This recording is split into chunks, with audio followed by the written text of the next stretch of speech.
အဲ့တော့ဒါအပိုင်းလေးဖြစ်မယ်ပေါ့နော်ဆိုတော့ရှေ့ကပြောသွားတာတွေကိုကျွန်တော်တို့မိဘတွေကိုယ်တိုင်ကလုပ်မယ်ကလေးပတ်ဝန်းကျင်ကိုယ်တိုင်လုပ်မယ်ဆိုလို့ရှိရင်အဲ့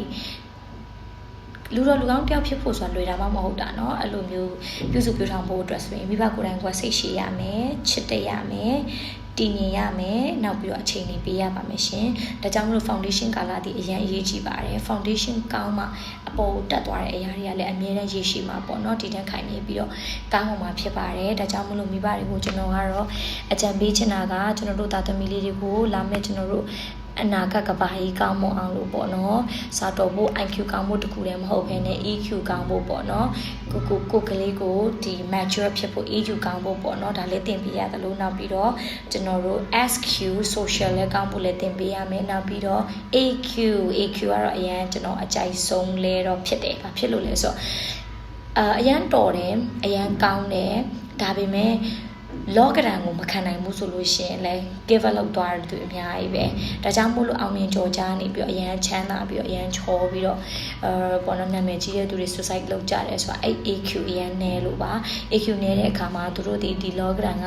ကြုံလာတဲ့ဟာတွေမခံနိုင်တဲ့အခါမှာ suicide လုပ်သွားတာတွေ give up လုပ်သွားတာတွေအများကြီးဖြစ်တယ်ပေါ့နော်ဒါကြောင့်မလို့ AQ အတွက်လည်းကျွန်တော်ပြောပါအောင်မယ် AQ ကောင်းဖို့အတွက်ဆိုလို့ရှိရင်ငယ်ငယ်လေးကဘာလို့လုပ်ရတယ်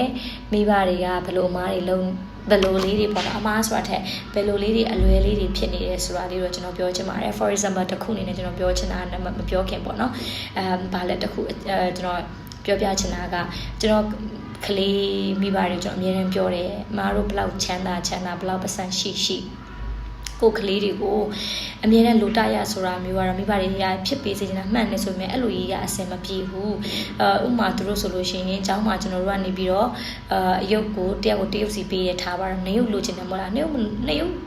တရုတ်ထဲမှာတယောက်ကိုမှပေးပါဆိုနေရုပ်လိုချင်လို့ငိုတာဆိုငိုပါစေကျွန်တော်မပေးဘူးဘာဖြစ်လို့လဲဆိုတော့သူတို့ဘဝမှာအမြဲတမ်းသူတို့လိုချင်တဲ့ဟာကိုပဲအမြဲတမ်းရနေတယ်သူတို့ life ကအမြဲတမ်းကောင်းတာတွေပဲကြုံနေတယ်ဆိုလို့ရှိရင်ဘဝဆိုတာအမြဲတမ်းတပြေးတည်းသွားနိုင်မှာမဟုတ်ဘူးလေကိုဗစ်ကာလတုန်းကလိုမျိုးပဲအချိန်မျိုးတည်သွားနိုင်တဲ့ဟာတွေဒီလိုမျိုးအခုဒီလိုချင်းတွေဖြစ်လို့ချင်းမျိုးဆင်းရဲသွားနိုင်တာတွေအများကြီးပဲဒုက္ခတွေအများကြီးပဲဆိုတဲ့အခါကျတော့တောက်လျှောက်ကြီးကျွန်တော်တို့အဆင်ပြေတာတွေကောင်းမွန်တွေရလာပြီးတော့အဆင်ဒုက္ခဆိုတာဘာလဲမသိဘူးဆင်းရဲခြင်းဆိုတာဘာလဲမသိဘူးဆို